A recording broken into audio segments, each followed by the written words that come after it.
Senator Smith. I'm just going to make a statement to the chamber. During question time yesterday, the Leader of the Opposition in the Senate asked me to review what he called the prelude to a question asked by a government senator. The rules for questions under Standing Order 731 provide that questions shall not contain arguments, inferences or imputations. Numerous presidents have ruled that questions should not be prefaced by statements. Other rulings noted in Odgers at page 629 confirm that questions are permissible only for the purposes of obtaining information and that they should not contain statements, assertions, allegations, insinuations and other extraneous material. I do agree that the question referred to by Senator Birmingham stretched the bounds of the latitude that is extended to senators in asking questions. However, it is far from the only However, it is far from the only question to do so. Many questions over many years from senators all around the chamber have similarly tested that latitude. I reiterate the rulings I have just referred to and invite senators to review the rules for questions and answers over the coming winter adjournment. We'll go to question time. Senator Fawcett. Thank you, Madam President. My question is to the Foreign Minister, Senator Wong. Minister, this week the United Kingdom hosted the Ukraine Recovery Conference, in which the US Secretary of State Blinken announced a further $1.3 billion to help reconstruct Ukraine's energy grid, transport infrastructure and support Ukraine's economic recovery. Unlike the US, the UK, Japan and other like-minded partners, Australian ministers did not invest the time to attend the Ukraine Recovery Conference. Minister, how much has the Albanese government invested to support humanitarian and reconstruction efforts in Ukraine since coming to office? Thank you. Senator Fawcett, Minister Wong. Thank you, President. I thank the senator for his question, and I do thank him or acknowledge his serious interest in and focus on national security and foreign policy. And I think it is, particularly at these times, it is a good thing if we have people from different political parties and across the chamber who actually take a serious interest in these matters. Senator Fawcett has asked a number of questions about this, and I'll make the first point about ministerial representation. And it's pretty disappointing, isn't it, when that is the basis of a question, and where the opposition, on the one hand, Mr Dutton complains about the Prime Minister going to international events, and then you come in here and complain that I've actually turned up in the Senate to answer questions, as opposed to going to this event. So, I mean, the opposition really can't have it both ways. You can't say on the one hand you're doing too much travelling, Prime Minister, demand parliamentary accountability and then have a go at us for actually deciding that we probably should make sure we attend Parliament, as is appropriate in such circumstances where parliamentary duties have prevented Australian ministers from attending, and obviously, as Senator Payne well knows, you can't attend everything. We have asked our High Commissioner, Mr Smith, who is obviously a former Defence and Foreign Affairs Foreign Minister. I also provided a message to the conference. I'm coming to the quantum. Oh, sorry, Senator Fawcett. I believe the minister's that is the relevant. Quantum. Thank you. Please continue, Minister. Well, there was a comment made at the beginning about representation. I understand that we have provided some total of $680 million to date, including $510 million in military assistance.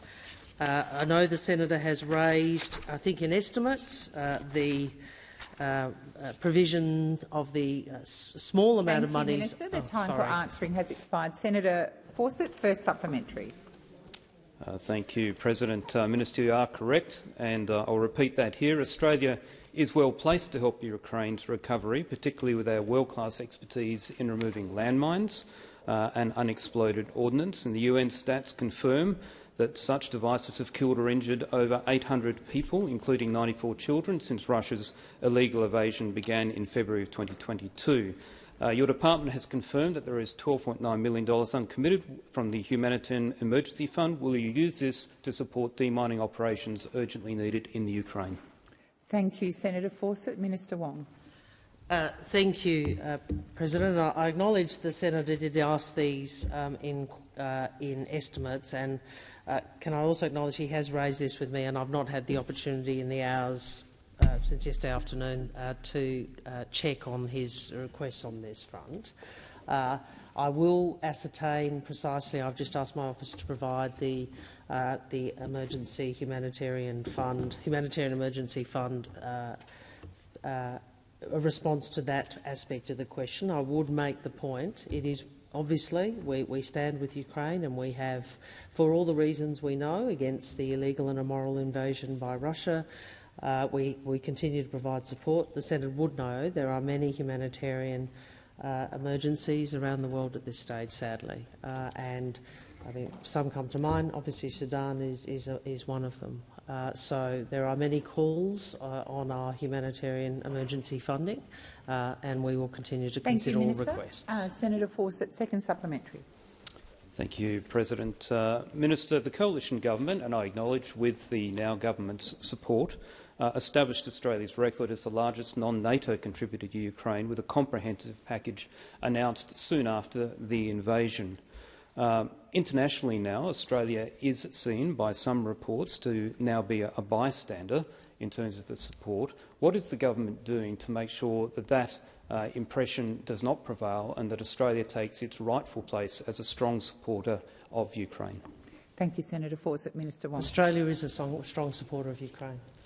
Australia understands, as a member of the international community, that the abrogation of the United Nations Charter and the principle of the protection of territorial sovereignty is not only an important legal principle as a matter of principle, but is also fundamental to our security. And when I speak to those in Southeast Asia and in the Pacific, I explain our view. I articulate our view why Ukraine, even though it's a long way from some of the nations I visit, why it matters. And it matters because the principle of territorial sovereignty, the principle that the UN Charter should be adhered to, is a protection for countries small and large in the international system. So I disagree with the assertion that the senator is making.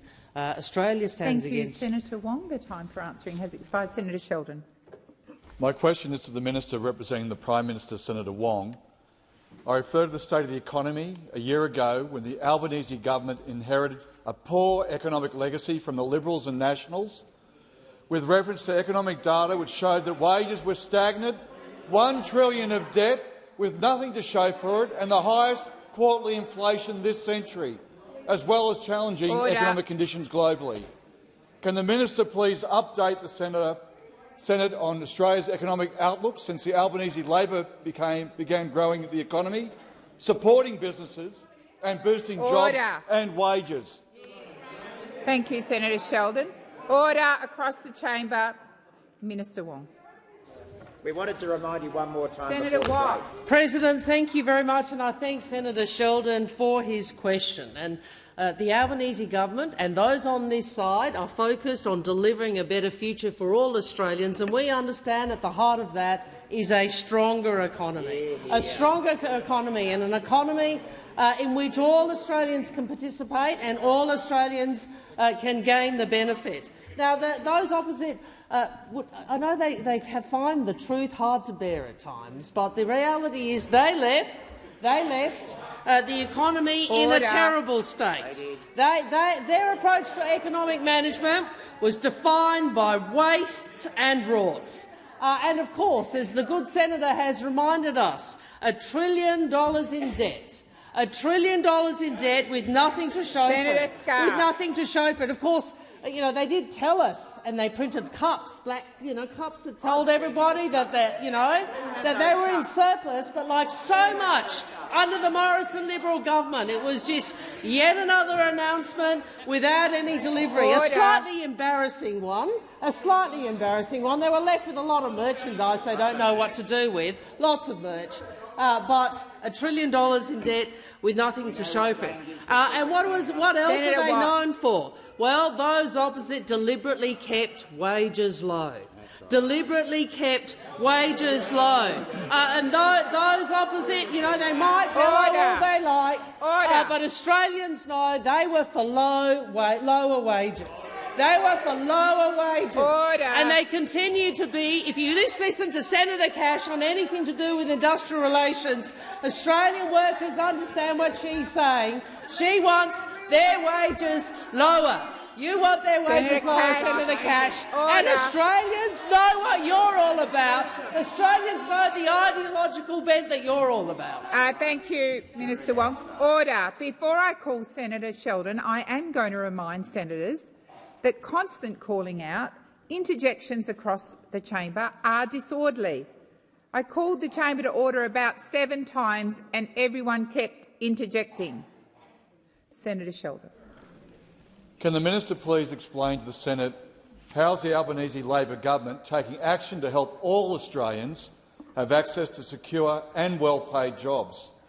And how is the government's progress evidenced by Australia's labour market data that has been recently released? Thank you, Senator Sheldon. Minister Wong. Thank you, President. Well, more Australians are in work than ever before. The participation rate is higher.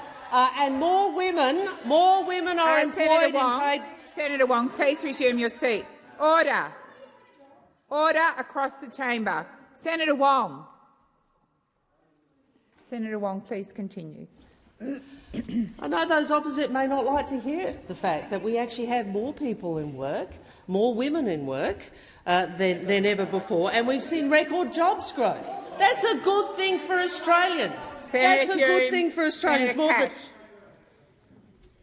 Order. Minister, please continue. Thank you, President. More than 465,000 jobs have been created since we came to office, and Australia has recorded significantly stronger employment growth than any of the major advanced economies. Since May 2022, jobs here have grown faster than in the US, UK, Japan, Germany and Canada. Now, we know those ahead. We know that the circumstances ahead are challenging. But unlike those opposite, we are focused on stronger jobs growth and better wages growth. The time for answering has expired. Senator Sheldon, second supplementary.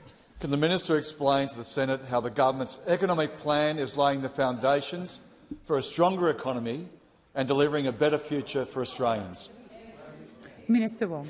Thank you, President. Well, we are a government focused on making sure we have a plan to make our economy stronger and more productive, and working with Australians, helping Australians through challenging times. And our budget was carefully calibrated to take the pressure off the cost of living rather than adding to it. And at the same time, we're laying stronger foundations by making our economy more productive. Now, what we do know is we had a wasted decade under those opposite. What we do know is that those opposite delivered the slowest decade of productivity growth in 60 years, and it will take time to turn this around. Order. What we do know is those opposite were not supportive of wage increase for minimum wage workers. What we do know is those opposite believed that lower wages were a deliberate design feature of their economic plan. Australians know what you are about. You are about lower wages for working people and less secure jobs. The time for answering has expired. Senator Patterson. Thank you, Madam President. My question is to the Minister representing the Minister for Home Affairs, Senator Watt. The Australian reported last week that the Commonwealth Government data was stolen by Russian hackers who infiltrated the systems of law firm HWL Ebsworth. Will the government reveal what data has been stolen and when the government knew that Commonwealth data had been compromised? Thank you, Senator Patterson. Minister Watt. Thank you, President. Thank you, Senator Patterson. I think it won't surprise Senator Patterson that we're not going to be revealing the data that appears to have been hacked by Russian hackers. I'm actually a little surprised that Senator Patterson would expect that we would do such a thing. But certainly the Australian government is aware of a cyber incident impacting HWL Ebsworth. On the 1st of May 2023, HWL Ebsworth reported a cyber incident involving ransomware and claims of data exfiltration and publication to the dark web. On the 8th of May 2023, HWL Ebsworth provided initial notification to the Office of the Australian Information Commissioner under the Notifiable Data Breaches Scheme. On the 9th of June 2023, HWL Ebsworth became aware that a threat actor had claimed to have published at least 1.4 terabytes of exfiltrated data on the dark web. The government continues to actively engage HWL Ebsworth as it investigates the extent of the breach, including impacts on Commonwealth information. HWL Ebsworth has begun notifying impacted clients regarding their information identified as compromised as part of this breach. This process remains ongoing and will take time to complete due to the scale of the impacted data. The government is continuing to work with HWL Ebsworth to understand and manage potential consequences of the publication of the data. Of course, specific inquiries relating to this incident should be directed to HWL Ebsworth. I am aware that the firm is working with clients and the OAIC to meet relevant obligations under the Privacy Act 1988 and ensure that affected individuals are notified as soon as possible. Thank you, Senator Watt. Senator Patterson, first supplementary. Thank you, Madam President. How many Australian businesses and individuals have been impacted by this data breach, and have they been informed that their data has been compromised? Thank you, Senator Patterson. Minister Watt. Thank you, President. Well, again, Senator Patterson, I don't think you can seriously expect that we're going to be putting into the public domain the sort of information that you're seeking there as to the number of businesses that are affected. These are obviously very sensitive matters. Minister Watt, please resume your seat. Senator Patterson. On a point of order, Madam President, the government was able to share these sorts of numbers in relation to the Optus and Medibank attacks. That's not a point of order, If it's Senator not able Patterson. to do so, Senator Patterson, that's not a point of order. It's a debating point. Minister Watt, please continue. Thanks, President.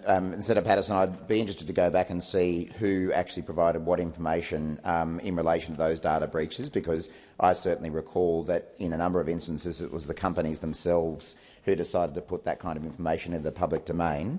The other part of your question was whether affected individuals or organisations have been notified. And in my previous answer, I made the point that HWL Ebsworth has begun notifying impacted clients regarding their information identified as compromised as part of this breach. But this process does remain ongoing. It will take time to complete due to the scale of the impacted data, but the government takes this seriously and is continuing to work with HWL Ebsworth. Thank you, Minister Watt. Senator Patterson, second supplementary. Thank you, Madam President. On the 27th of February, the Minister for Home Affairs said that she expected to have the newly announced Cyber Security Coordinator in place, and I quote, within the next month, end quote. That was almost 4 months ago. When will the new Cyber Security Coordinator be appointed and announced? Thank you, Senator Patterson. Minister Watt. I'm happy to take your direction, President. I don't know whether that question actually does relate to the primary. Obviously, it still involves cyber security, but being the generous person that I am, I'm willing to answer the question from Senator Patterson. Order. The Prime Minister announced the establishment of a coordinator for cyber security and the National Office for Cyber Security on the 27th of February this year. This role will ensure a centrally coordinated approach to deliver government cyber security responsibilities and lead across the Australian Public Service the coordination and triaging of action in response to a major cyber incident. I know it's the Minister's intention to announce the new coordinator in the coming weeks. We have taken the time, or the Minister has taken the time, to make sure that we get the very best possible appointment to that role. And I might point out that, of course, this is the first time that we've had an Australian Minister for Cyber Security in the Cabinet, so I think this government's record is strong. Thank you, Minister Watt. Senator Barbara Pocock. The question is directed to Minister for Finance, Katy Gallagher. Yesterday, the Senate's consultant inquiry released a report supported across this chamber, and it found that PwC engaged in a shocking and calculated breach of trust and a deliberate cover-up. The New South Wales government has suspended PwC from working on government tax. Queensland Treasury's banned contracts with PwC, as has the Reserve Bank. Meanwhile, your government continues to award contracts to PwC. One with the Health Department was published on AusTender just last week. When will you ban all contracts with PwC and cancel PwC's registration as a tax agent? Thank you, Senator Pocock. Minister Gallagher. Thank you. Thank you, President. I thank Senator Pocock for the question and for the work that she's been doing, along with my colleague Senator Deb O'Neill, on inquiring into the breaches of confidentiality by PwC. And as I've said in estimates and in other places, we are deeply disappointed, angry at the actions of PwC in relation to this matter, and we have taken a number of steps to deal with it in the short term. PwC, the issue has been referred to the AFP. The Tax Practitioners Board investigation is continuing. There's recommendations from the 2019 review of the Tax Practitioners Board that weren't progressed. We are progressing those. We've also provided additional funding to the Tax Practitioners Board to give them the investment they need to do compliance investigations. In relation to procurement, and I would again repeat that the issue that has been brought to light by PwC's behaviour was a breach of a confidentiality agreement, but we have acted in the area of procurement. We've directed PwC to stand down from government contracts any personnel who were involved in or had knowledge of tax matters from government contracts.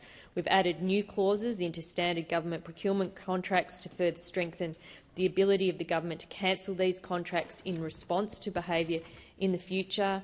We've reminded all departmental secretaries that ethical behaviour must be taken into account as part of the value for money exercise under the procurement framework, and we've started work on a supplier code of conduct that will outline behavioural standards expected from suppliers during procurement processes, and we'll consider further actions as required. Senator Pocock, first supplementary. Minister, AFP Commissioner Kershaw is mates with former New South Wales Police Commissioner Mick Fuller, now a partner at PwC. Last night we learned these mates have recently worked together to generate a new $750,000 contract between PwC and the AFP without a tender.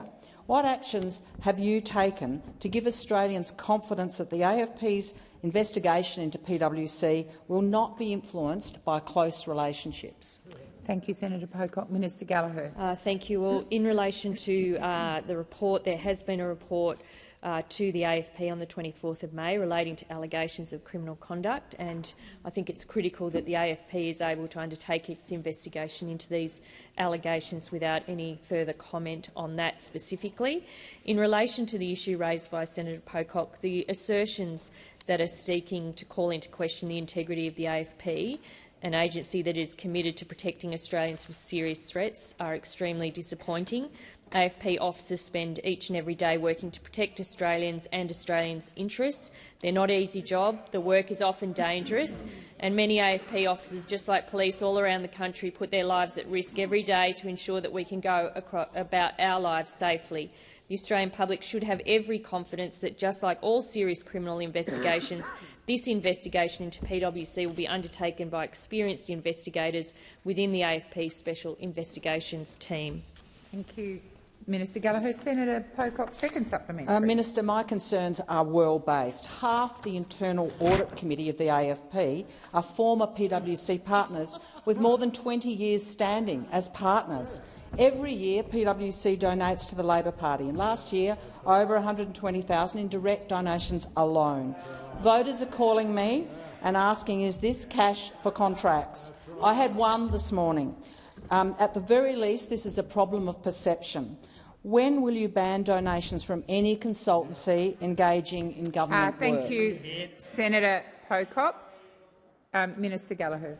Well, I mean, political donations are governed by specific donations law and are a matter for the party organisation. They're not a matter for the government. But I would say, and I've said this in estimates when it was raised by a number of Green senators, if there is a specific allegation of anything inappropriate that doesn't adhere to electoral donation laws or procurement processes in government, then make it.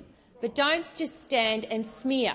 We have taken appropriate action against this breach of trust and this outrageous behaviour from PwC. We have taken action from the Treasury. We have taken action from procurement. The matter has been referred to the police. That is what the government should have done. We have done all of those things, and if there's anything further that we need to do in response, and we will read the committee, then we will consider it. And before I call Senator Bilyk, I'd just remind senators that the latter part of that question was precisely what I referred to in my statement. Senator Bilyk. Thank you, President. My question is to the Minister representing the Minister for Housing and Homelessness, Senator Farrell. I keep hearing from constituents and stakeholders about the urgent need for more affordable housing in Australia to address the unmet need from Australians struggling to put a roof over their head. The Labor government has a clear and ambitious housing reform agenda to deliver housing for Australians who need them. I'm particularly interested in a specific component of that, the Housing Australia Future Fund, which I understand will improve housing outcomes and affordability. Could you please outline what this fund will do and what, if anything, is preventing this becoming a reality today? Minister Farrell. Thank you, President. And can I thank Senator Bilyk for her ongoing interest in the issue of housing and homelessness, particularly in her home state of Tasmania. And I can answer her question because the Albanese government wants every Australian to have the security of a roof over their head. Fundamental to our plan is increasing the supply of new housing, which is exactly what the $10 billion Housing Australia Future Fund will do. The fund would deliver 30,000 social and affordable rental homes in its first 5 years, including a minimum of 1,200 in your home state of Tasmania, Senator. It will deliver, yes, Senator Dunningham. It will deliver housing for people escaping family violence, for veterans and for First Nations Australians. Sadly, this week, the Liberals and Nationals and their newest member of their coalition, the Greens political party, teamed up to reject the Housing Future Fund bill. The actions of the Greens stopped Housing Australia from starting to enter into commitments for new homes from the 1st of July this year. They did this because the Greens love to campaign about more housing, but when it comes to it, the Greens do everything they can to block more affordable housing for vulnerable Australians. Just 2 days after the Greens rejected the fund in the Senate, Yarra City Greens councillors voted against social housing in their area. While explaining their opposition to the new social housing on the council-owned land, one Green councillor said the land was better used for other things than social housing. Other things than social housing. Another Greens councillor complained that social housing wasn't inclusive. Sadly, the Greens talk the talk on affordable housing, but when it comes to actually supporting specific projects, they vote it down. We will not be deterred by the Greens' political games. Thank you, Minister. The time for answering has expired. Senator Bilyk, first supplementary. Thank you. I, like all on this side, was hugely disappointed that the Housing Australia Future Fund will be delayed. I know these delays will have impacts on the delivery of this important component of the government's housing reform agenda and will have an effect on Australians who are in urgent need of safe and affordable homes. Can the Minister explain to the Senate what the impact of these delays will be? Minister Farrell. Thank you, President, and thank Senator Bilyk for her first supplementary question. And we've seen the Greens claiming that there is no cost to the rejection of the Housing Australian Future Fund. The reality is, President, that that's not true. The cost of the Greens' delay has been made very clear by many. Those opposite, the strange new coalition of the Greens, Liberals and National parties, should be ashamed of themselves. The actions of the Greens mean less access for affordable housing for those who most need it in this country. and the Greens know that every day that passes the 1st of July, the fund is delayed. Another $1.3 million won't be going into social and affordable housing in Australia. The Greens want to play their political games, but we want to get on doing what the Australian people elected us to do, delivering housing. The Greens are about protest, and we're about homes for people. Because of this— Thank you, Minister. The time for answering has expired. Order across the chamber. Senator Bilyk, second supplementary. Thank you for that answer, Minister. But it wasn't just those on this side that were frustrated at the delays. I'm aware that stakeholders have been calling for the Parliament to pass the government's housing agenda, and that stakeholders have expressed frustration at the delays which are being faced by people in need of housing. Can the minister provide an update to the Senate on how the opposition to the Albanese government's housing agenda has been received by these stakeholders? Minister Farrell. Thanks, President. And once again, thanks Senator Bilyk for her second supplementary question. And yes, I can provide that answer because across the country we're hearing from representatives of those fighting for more affordable housing who are appalled by the Greens, Liberals and Nationals deal. The New South Wales minister said the work that we were doing, the work that everyone who is interested in actually delivering housing under these processes was now going to be paused. The head of the Housing Minister in New South Wales, Senator Watt, the head of Blue CHP, a social, affordable and disability housing provider, said that they had spent the last 18 months preparing 3,000 properties to start construction as soon as the bill passed, which now may not happen. People are confused about the new Greens-Liberal coalition deal, and can I request, President, that during the break you consider shifting the Greens over to the other Minister side, Farrell. where their real coalition friends are. Expired. Order. Senator Ciccone, that is out of order. Senator Tyrrell. Order. Order, senators. Senators Watt and Farrell. Orders. I had Senator Tyrrell on her feet waiting to ask her question. There needs to be silence in the chamber. Senator Tyrrell, please continue. Thank you, President. Appreciate it. My question is to the Minister representing the Minister for Health and Aged Care, Senator Gallagher. 2 years ago, the House Standing Committee for Health, Aged Care and Sport completed its New Frontier report, which made 31 important recommendations to help make it easier for Australians to access new medical technologies like medicines, devices and diagnostics.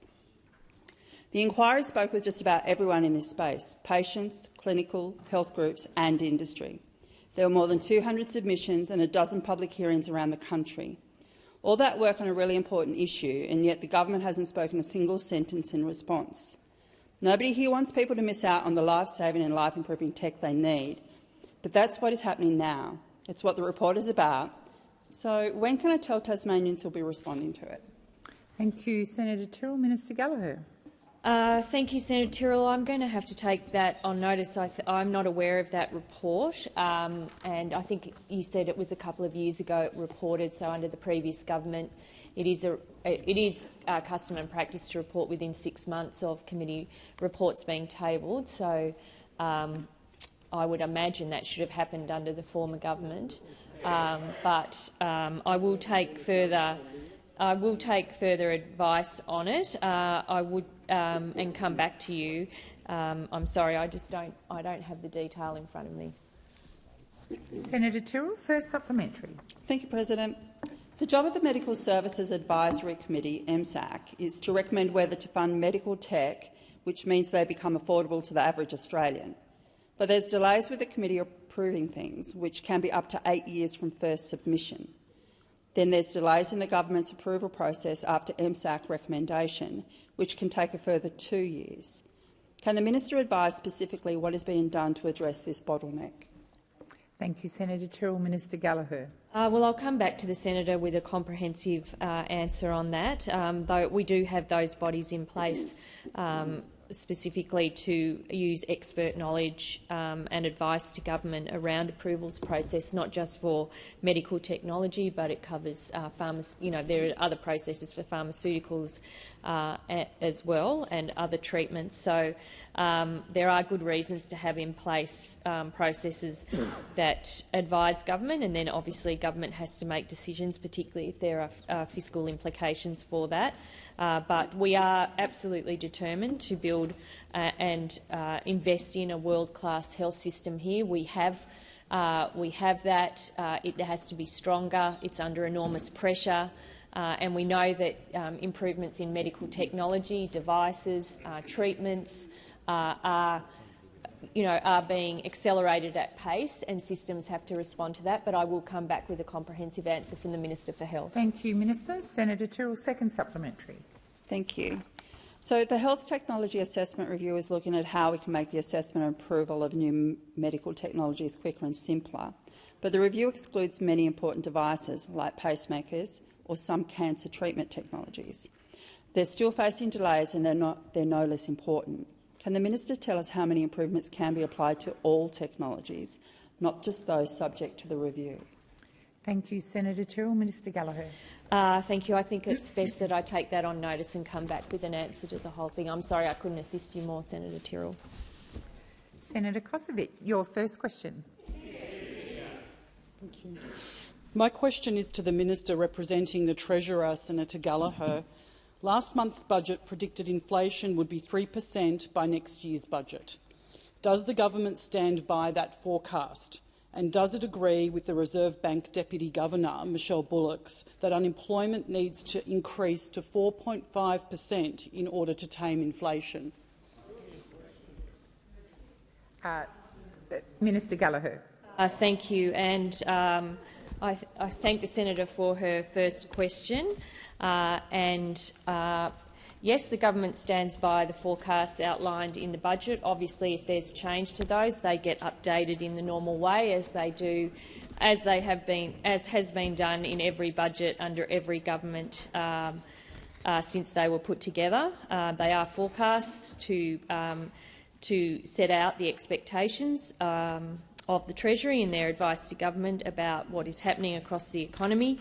And I would say in that budget we did forecast an uptick in unemployment as a result of higher interest rates, some of the global uncertainty, and the fact that we expect our economy to slow over the next 12 to 18 months. They were all forecast in the budget, and what we're seeing playing out across the economy is in line with those budget forecasts. Thank you, Minister. Senator Kovacic. My apologies with your name. Senator Ruston is assisting me. No problem. First supplement. Thank you. Does the minister agree with the most recent CPI data released by the ABS that reveals that due to inflation the price of milk rose 16.1% and the price of fruit rose 10.6% between March 2022 and March 2023? As Australian fund manager K2 said this week, Australia's inflation pulse is not receding as quickly as its peers. What responsibility does the Albanese Labor government accept for these pressures?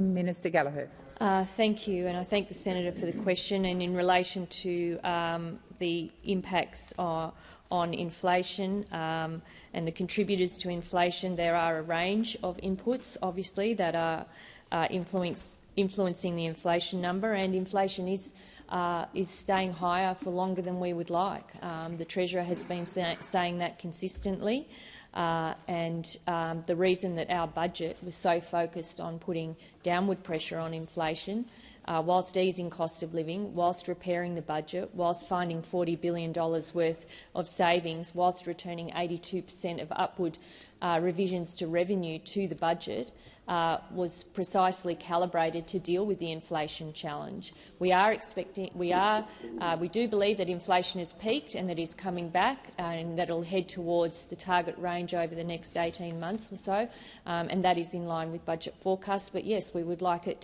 to come down faster, and that's why the government decisions have been so calibrated. Has expired. Senator Kosovic, second supplementary. Does the minister agree with the same CPI index data showing Australians paid 26.2% more for gas and other household fuels, 14.9% more for utilities and 6.3% more for medical, dental and hospital services in March this year than in March 2022. Doesn't the Albanese government's inflation crisis now represent Labor's latest tax on households across our country? Minister Gallagher.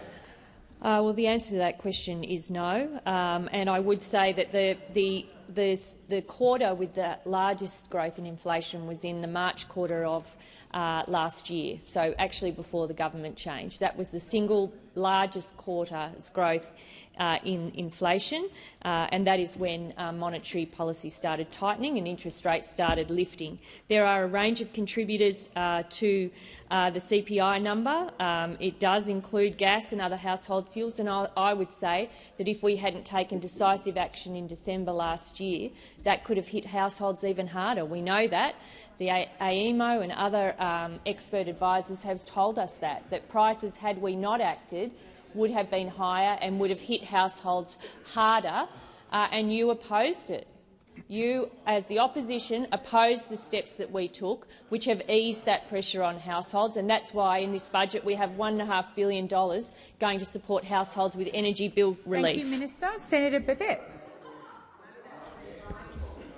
Order on my left. Senator Babet. Thank you, President. Now my question is to the Minister representing the Prime Minister, Minister Wong. Minister, documents released under FOI show that the Australian government secretly asked Big Tech to censor and deplatform the former member for Hughes, Craig Kelly, for criticism of government policy, and the former member for Dawson, George Christensen, for promoting a peaceful phone-in protest. Now, Twitter declined to deplatform Mr Kelly, as Twitter deemed his posts not to be misinformation. However, Craig Kelly's entire Facebook account was removed for his posting or sharing of scientific papers, data and expert opinion that contradicted government policy. Minister, what legislative or regulatory power does any government department have to request for censoring of lawful, free political speech on social media platforms by a parliamentarian, specifically a parliamentarian? Thank you, Senator Babet. Minister Wong. Thank you, President. Thank you to the senator for the question. And the first point I'd make in relation to the questions about Mr Christensen and Mr Kelly, whilst they were parliamentarians, then obviously those actions of government to which the senator is referring were actions of the previous government. So that's the first point I'd make. And so I can assist you as much as I can, but this might be something you might want to have a chat to those on the other side about. But more broadly, I understand these matters were discussed in Senate estimates in response to questions, particularly from Senator Roberts. I'm also advised that the approach that the government took then, as discussed by departments, or as the evidence by departments demonstrate, is that it was to refer posts to social media companies for those companies to assess if those posts met the platform's policies. So the senator asked about legal provisions. The advice I have is this is a referral process from government that was engaged in and I assume is still engaged in, but ultimately the legal capacity to take down a post or whatever information is action taken by the digital platform itself, and is ultimately a matter for that platform. If there's anything further I can assist with, I will do so, but I just would again reiterate I appreciate you have a different view, Senator, but the evidence before estimates was that the government and the Health Department were concerned with disinformation and misinformation, and those that form the basis of referrals. Senator Babet, first supplementary. Thank you, President. Now, Minister, which government department decides what exactly is misinformation and what is the truth, especially when history, including the recent COVID period, teaches us that today's mistruth is actually tomorrow's truth? Who determines the truth? Who determines it? And do they have the power under our Constitution to censor, which is what they're trying to do, censor free political speech? Do they have that power, Minister? Thank you, Senator Babet. Minister Wong. Well, I actually, I am of the view, and I suspect many people in this chamber are, that there is the weight of scientific evidence peer-reviewed by people who are appropriately qualified. And I will look to. I know, Senator Canavan, these are not your views, but the view I have is that the government. Your government was the one that did this. So can I just be really clear before I take that interjection? Senator Canavan. Yeah, at least he's consistent, I suppose. But Minister Wong, please resume your seat. Senator Canavan, I called you to order twice, and you continued. Senator Canavan, interjections are disorderly. Order. Order. Senator Canavan. Minister Wong, please continue. Peer-reviewed advice from medical and scientific. Minister Wong, please resume your seat. Senator Babet. Thank you, President. I appreciate that. Senator Babet, why are you on your feet? I'm on my feet for a point of order. Thank you. Now, I appreciate that the minister is attempting to answer the question, or rather dance around the question. What is your point of order, My point of Senator order Babet? is my question was, under the Constitution, can the government, or which government department, can censor free speech? Who can censor us? We are, of course, the parliament. Senator Babet, that was part of your question, and the minister is being relevant to your question. Minister Wong. Well, Senator Babet, there are a few concepts which are sort of in that question. One, of course, parliamentary privilege is an important part of the Westminster system. One. Secondly, there is a distinction. There is a distinction between false information or misinformation and free speech. And you and I may disagree, or you and the Morrison government may disagree about where that line is. Thank you, Minister Wong. The time for answering has expired. Senator Babet, second supplementary. Thank you, President, and thank you, Minister, for your answer. Now, Minister, from this day forward, will your government, your new government, give a guarantee that none of your departments or agencies will ever again request big tech to censor or remove or anything else a lawful post by a member of parliament or a member of the public or anyone else ever again? Can you give that guarantee to the Australian people whom you represent? If you can, great. If you can't, tell us you can't. Thank you. Thank you, Senator Babet. Minister Wong. As I said in the first, in response to the primary, the advice I have is these are the legal framework for this is with the platforms themselves.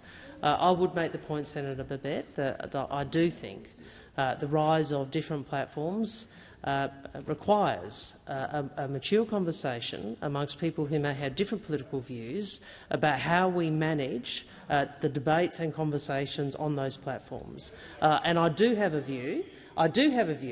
That democracy does require and is stronger for at least agreement around certain facts. And we are better as a democracy if we can debate on the basis of facts that we all understand what the appropriate policy response is. And I think it is a risky thing for us where we allow an equivalence between things which are demonstrably true and things which are just demonstrably not. Senator Walsh. Thank you, President. My question is to the Minister for Finance, Senator Gallagher. Given the Albanese Labor government's recent May budget was another significant step in laying the foundation for a stronger economy into the future after a wasted decade, can the minister please provide an update to the Senate on how the measures outlined in the budget are supporting the Albanese Labor government's economic plan? How is our plan and the recent budget helping to deliver record employment growth, lift incomes, build a more prosperous and resilient economy, and cleaning up the mess left behind by those opposite? Minister Gallagher. Thank you, President. I thank Senator Walsh for the question and for her excellent chairing of the Senate Economics Committee. The Albanese Labor government's recent May budget was indeed a significant step in laying the foundation for a stronger economy into the future. It was a budget that targeted cost of living relief. It targeted Medicare and the care economy.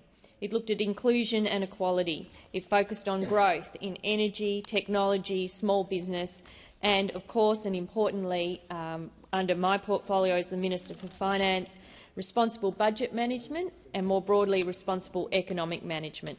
It's a budget that was about jobs, about growth and about fairness. We've seen record employment growth, with wages growing faster and more people getting wage rises since we came to office.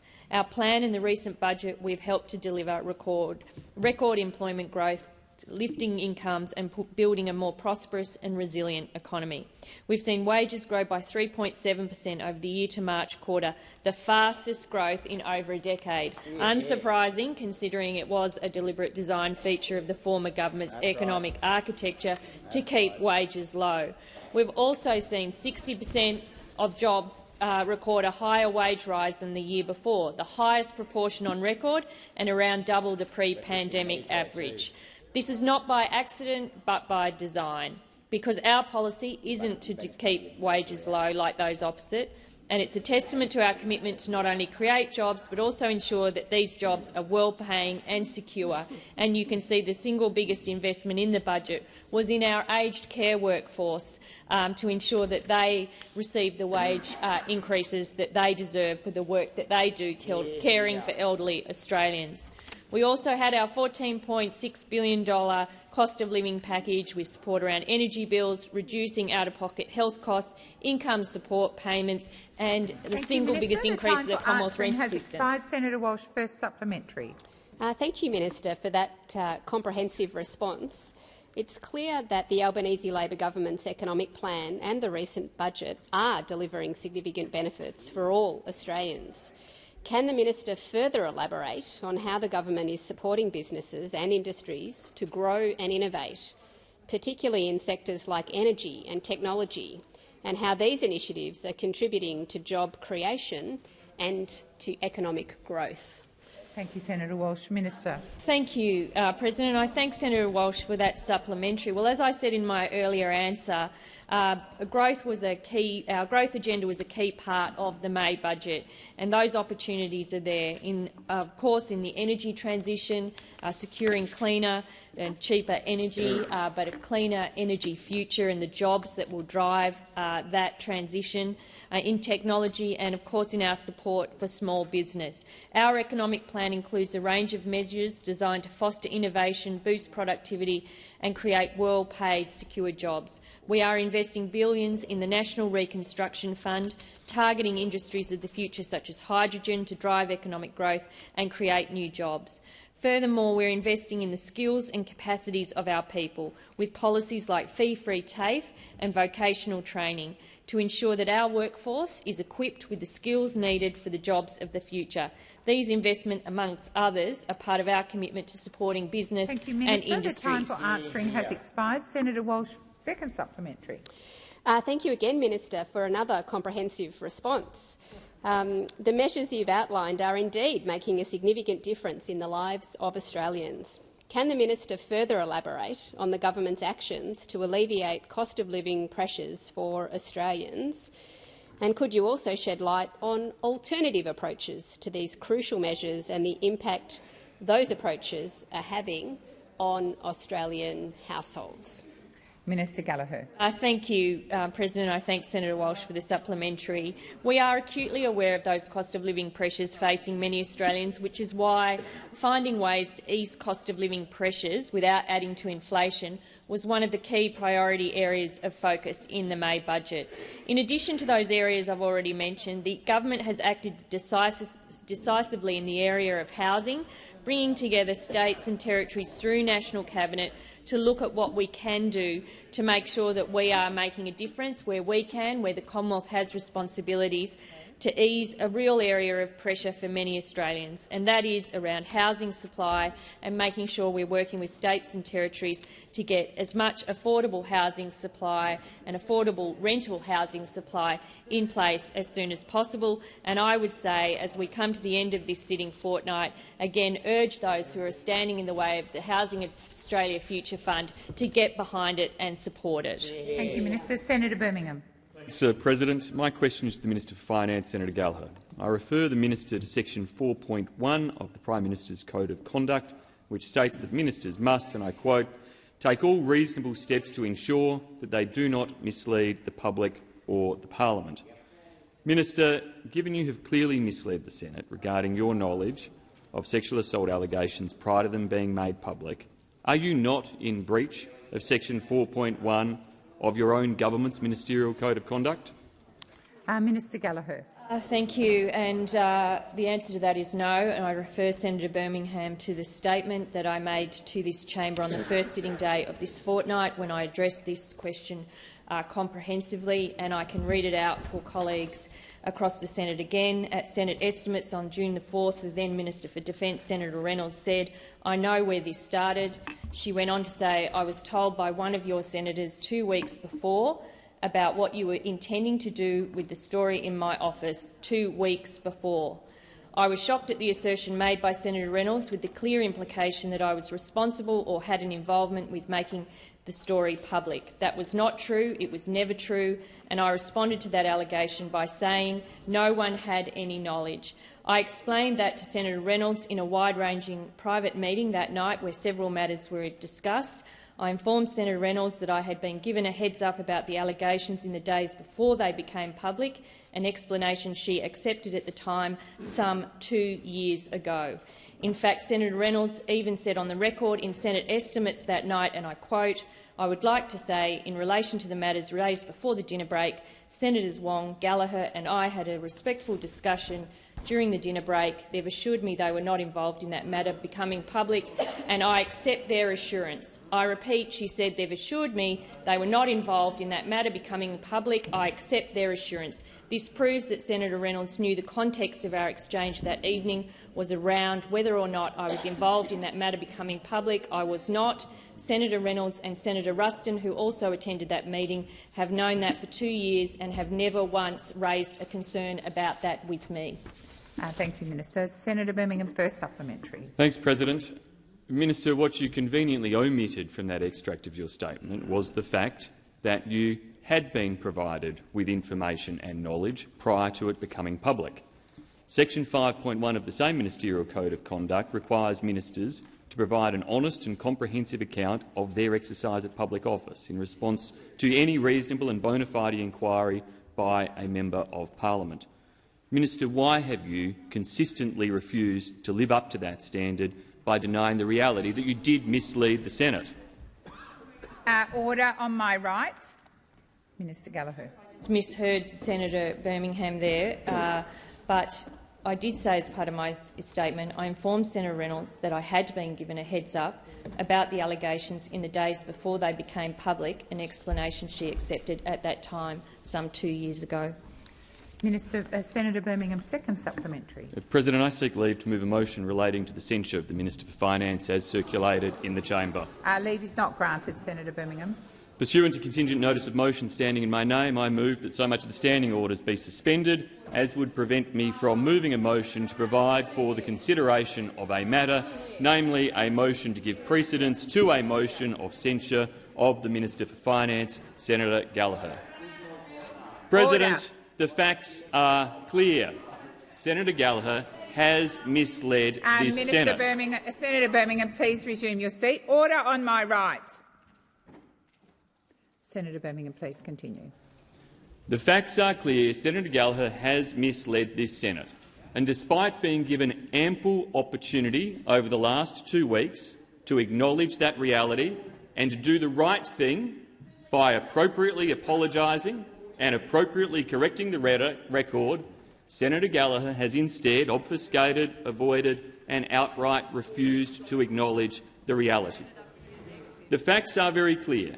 At Senate estimates on the 4th of June 2021, Senator Gallagher stated that no one had any knowledge of an alleged sexual assault in Parliament House before those allegations became public on 15 February 2021. That was a statement made in a tone full of indignation.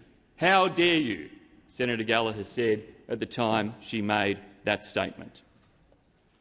Yet, then, last week, on the 13th of June, Senator Gallagher confirmed that, and I quote, "I was provided with information in the days before the allegations were first reported." Not, as Senator Gallagher just said then, a heads-up, but information. So, having said that no one had any knowledge, She then acknowledged, indeed, she had been provided with information. This is an open and shut case of misleading this Senate and this parliament. Order. Now, this debate right now, and many of the questions over the last 2 weeks, could have been avoided had Senator Gallagher simply acknowledged this blatant act of misleading the Senate. Senator Birmingham, please resume your seat. Order in the chamber, particularly on my right. Senator Birmingham, please continue. It could have been avoided had Senator Gallagher taken responsibility for misleading the Senate by appropriately apologising and correcting the record. Now, those opposite continue to deny Senator Birmingham, please resume your seat. Senator Hughes, I have just called the chamber to order. That includes you. Senator Urquhart, order across the chamber. Order. Order across the— Senator Hughes, you are being disorderly and disrespectful. Senator Birmingham, please continue. Don't take my word for the fact that the misleading is there and is clear for all to see. Take the analysis that has been repeated time and time again across the press gallery. Last night, David Crowe was crowned as the latest press gallery journalist of the year. What has he written? Quote, Katie Gallagher misled Parliament. Further quote, Gallagher's own words show how she misled a Senate committee in June 2021. Philip Curry from the Financial Review, quote, Finance Minister Katie Gallagher was exposed as misleading Parliament. Or indeed some of the longest-serving journalists to have covered politics in this country. Paul Kelly, quote, it is obvious Gallagher misled the Parliament. Or how about Michelle Grattan then? How about Michelle Grattan? Gallagher's claim was wrong and therefore misled Parliament. Journalist after journalist, observer after observer have all come to the same conclusion based on the same facts. And that conclusion is that Senator Gallagher misled this Parliament. As indeed said, and why does this matter? Well, as Senator Gallagher herself indeed said to the Senate, amongst the many hundreds of questions that she sought to ask over this matter, she said to Senator Reynolds, you have a responsibility to the Senate. Well, indeed, Senator Gallagher, you too have a responsibility to the Senate. And what is that responsibility, President? President, I remind you to make order. I am not going to constantly interrupt senators on their feet to, one, call the chamber to order. Senator Birmingham, I also remind you to make your remarks to the chair. And what is that responsibility to the Senate? It is, as the Prime Minister's Code of Conduct for his ministers says at section 4.1, to take all reasonable steps to ensure that they do not mislead the public or the Parliament. Now, Senator Gallagher says that she has always acted ethically. But an ethical approach, President, would be firstly to not mislead. An ethical approach, secondly, would be to own up if you have misled, to apologise if you have misled, and to appropriately correct the record if you have misled. Senator Gallagher has failed on each and every one of those tests. These are serious issues, President. These are serious issues. And there are associated issues that go to questions of how the tragedy of an alleged sexual assault was politicised. But before us today are not those matters. It is the simple issue of misleading the Senate. And no matter the views of senators on other matters, this Senate should not stand for being misled. It should send a message clearly by censuring Senator Gallagher. Senator Wong. Thank you, President. Well, for the last 2 weeks, we have seen the opposition trying to blame everybody else, everyone else for their own shortcomings, rather than take responsibility for their actions or their failure to act. Senator Birmingham conveniently wants us to not remember what this is about. We remember what this is about. So do people around this country. This is about I don't know that an alleged rape is a private matter, Senator. You may think that. A Liberal staffer made an allegation that she was raped in a Liberal minister's office, metres from a Liberal Prime Minister's office, and instead of dealing with these issues appropriately, instead of taking a long, hard look at themselves, they just try to point the finger at others. And what is worse, Senator Wong, once again, the comments across the chamber are disorderly and disrespectful. I am asking you to either listen in silence or leave the chamber. Minister Wong, please continue. Those opposite seek to punish Ms Higgins. They seek to punish her supporters, and they seek to punish anyone in this place who sought to ask reasonable questions of them. Order. Senator Colbeck, I have just called the chamber to order. Senator Urquhart? Withdraw that imputation on Senator Wong. Senator Hughes, I did not hear the... Senator Urquhart, I'm dealing with it. Senator Hughes, I did not hear what was said, but in the interests of this debate particularly and the good order of the chamber, I would ask you to withdraw. In order to not politicise, I withdraw. Thank you, Senator Hughes. Minister Wong. President, we need to remember what this is about. It's about the well-being of a young woman who bravely stood up and spoke out, whose employer, the Morrison Liberal government, Minister Wong, let her down. Your seat. Order. Order. The disorder on my left is disrespectful. Senator Wong is entitled to be heard in silence. Minister Wong. Thank you, President. A young woman who bravely stood and told her story, whose employer let her down in the days, weeks and months that followed the allegation she reported to them. Well, after 2 years, when the government and party she served did nothing, Ms Higgins made the courageous decision to stand up and speak out. Those allegations were made public on Ms Higgins' own terms. Now, she knew when she came forward that she would become a political target, and we have seen that this fortnight. But she did it anyway because she was determined to change the culture in this building to make it a better place for other women, and she has. Her courage and her selflessness helped start a national reckoning. It helped lead to the Jenkins report. It helped this government to set the standard and implement the Respect at Work. And who was spearheading these reforms? No one opposite. No one opposite. They let the Respect at Work report gather dust on Mr Porter's desk. They dragged their feet and failed to act on key recommendations. It was Senator Gallagher who has led these reforms with her usual integrity and conviction. And these reforms have made a difference. But you know what? It will take all of us to ensure they actually have an effect. It will take reflection. It will take reflection and it will take responsibility for change. But regrettably, what has been demonstrably clear this last fortnight is what has not changed is the attitude of too many of those opposite. We've seen that in their behaviour this fortnight. Too many of them have learnt nothing from the national reckoning of 2 years ago.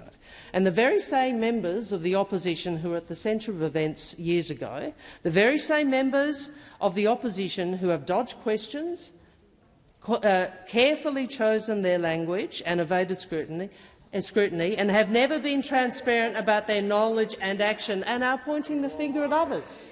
A desperate attempt to launder their reputation, a desperate attempt to rewrite history by peddling false accusations about others.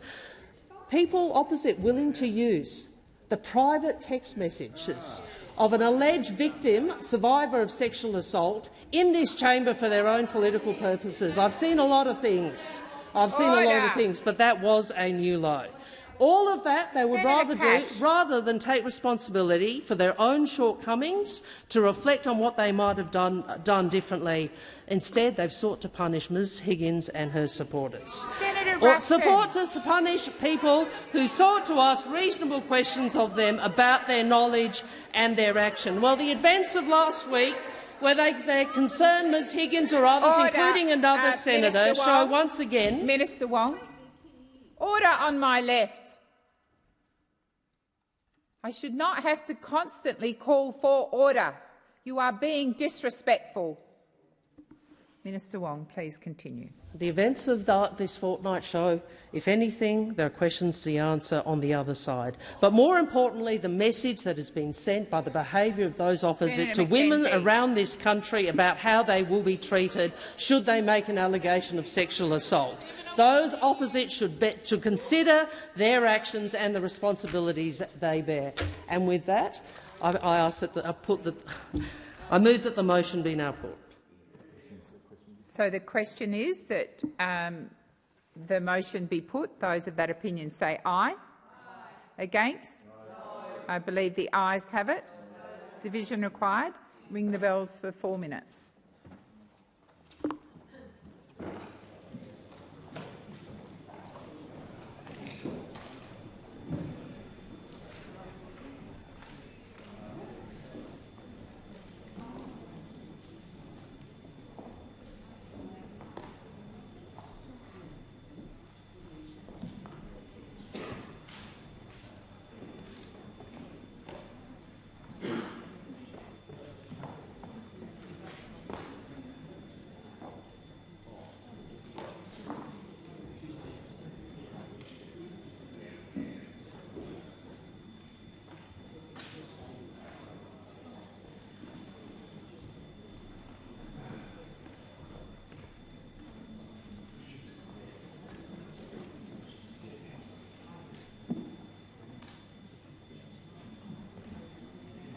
Yeah, I have a...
Lock the doors. So the question is that the question be put. The ayes shall move to the right of the chair, the noes to the left. I appoint Senator Urquhart as teller for the ayes and Senator Scarr as teller for the noes.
Order. There being 36 ayes and 29 noes, the matter is resolved in the affirmative. I'm now putting the suspension motion itself. So the question is that the suspension motion is moved by Senator Birmingham be agreed to. Those of that opinion say aye. Against? No. The noes have it. Division required. Ring the bells for 1 minute.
Lock the doors. So the question is that the suspension motion is moved by Senator Birmingham be agreed to. The ayes shall move to the right of the chair, the noes to the left. I appoint Senator Scarr as teller for the ayes and Senator Urquhart as teller for the noes.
Order. There being 30 ayes and 36 noes, the matter is resolved in the negative.